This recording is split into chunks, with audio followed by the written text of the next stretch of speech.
The next spreadsheet we'll look at is the projection spreadsheet here.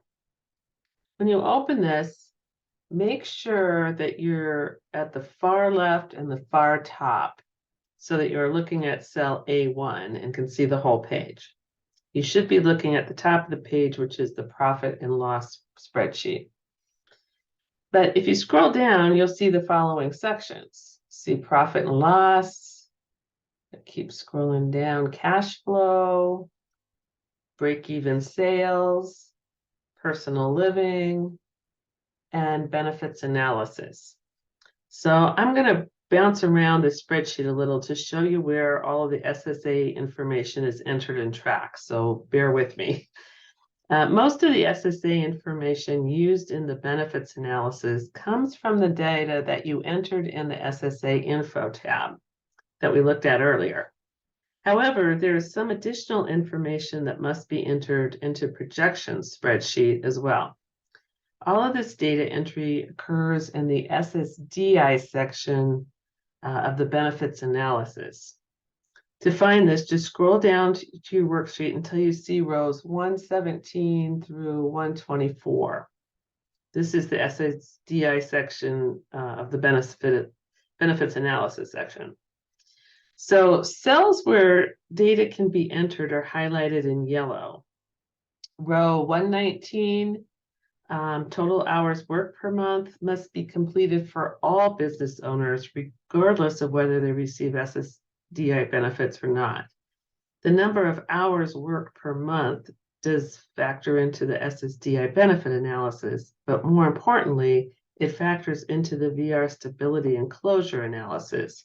And this is why it must be completed for all business owners. So Ashley is launching her business in April, and she'll be providing childcare in a room she's renting from the YMCA.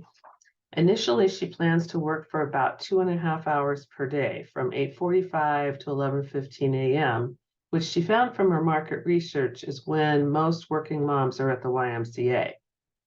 In addition, she'll need time for shopping for supplies, registering new children, marketing, and other business management tasks. So she projects that she'll work about 76 hours per month. I'll add that in row 119 here.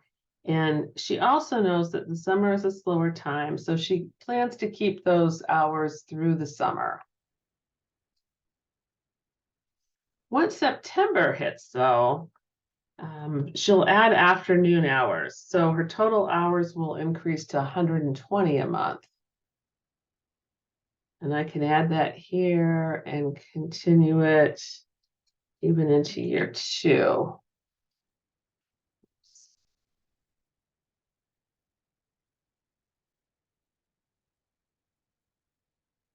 There we go.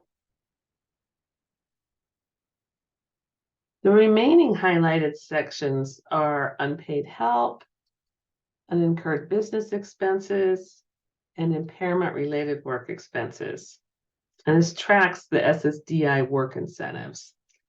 Data will be entered here if the PBO and team members have identified amounts for these work incentives. Most business owners will likely be receiving unpaid help, and anyone receiving funding from VR may have at least some initial unincurred business expenses. So figures should appear in these rows in most cases.